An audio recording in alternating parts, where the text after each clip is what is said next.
No room for God on the gridiron. A court ruling against a high school football coach suspended for praying on the field. I really tried to meet with the school halfway with everything. I'm not going to give up, my beliefs just because it made somebody feel uncomfortable. So whatever happened to his First Amendment rights? Here to weigh in is senior pastor at First Baptist Dallas and Fox News contributor, Dr. Robert Jeffress. Doctor, thank you so much for being here. Let's ask that basic question.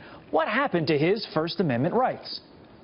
Well, that's a great question. And what happened is the Ninth Circuit Court of Appeals once again has perverted the original intent of the First Amendment. Look, the Establishment Clause of the First Amendment simply says Congress cannot establish a state church in which people are coerced to worship in. It has nothing to say about prohibiting a voluntary prayer at a football game. But what the First Amendment does promise is that Coach Kennedy and all Americans have the free exercise of religion. That doesn't just refer to what we do from 11 to 12 on Sunday mornings, but it means freely exercising our faith in every area of our life. And what I want to know is, where is the ACLU in this? Why aren't they jumping up and down and screaming to protect Coach Kennedy's rights? And the answer is the ACLU, like all liberals, are nothing but hypocrites who are only interested in protecting the rights of Americans with whom they agree. Pastor, I want to play more from the coach last night on the story. Take a listen.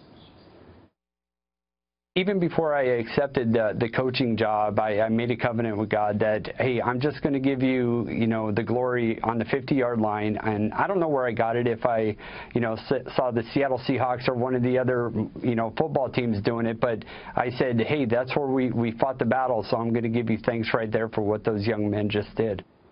Pastor, isn't this one of the main reasons that President Trump won, him promising the country that he's going to get back to religious right?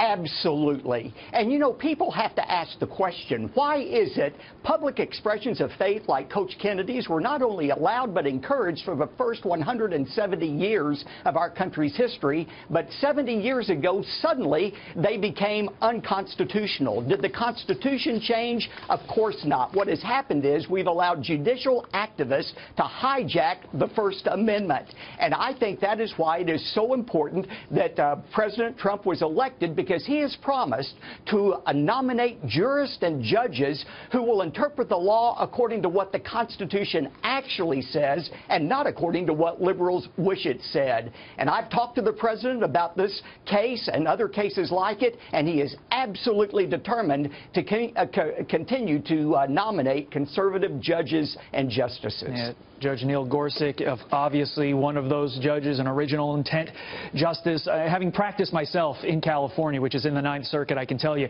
there's the Ninth Circuit law and then there's the rest of the country. And you always have to look at the various cases, and it's always different in almost every single instance. Pastor, thank you so much for being here and giving us your insight.